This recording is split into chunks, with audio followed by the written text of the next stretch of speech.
sobat, jumpa lagi bersama saya Martina Simbolon Channel. Kali ini kita akan membuat masakan daun singkong tumis teri pedas. Bahan-bahannya: daun singkong 1 ikat, ini udah kita bersihkan sobat.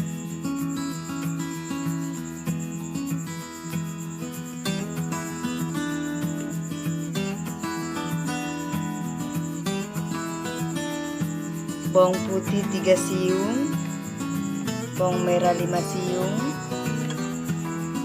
cabai rawit 8 buah, cabai merah 2, tomat 1 buah, garam secukupnya sobat, penyedap rasa juga, gula putih 1 sendok.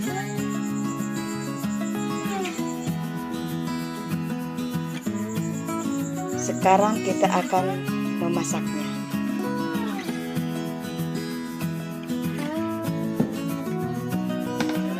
Daun singkongnya kita haluskan sobat, jadinya seperti ini. Terserah sobatku mau dihaluskan pakai apa. Sekarang kita akan motong-motong bawangnya sobat.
Inilah hasilnya sobat. Pasti ketagihan. Selamat mencoba.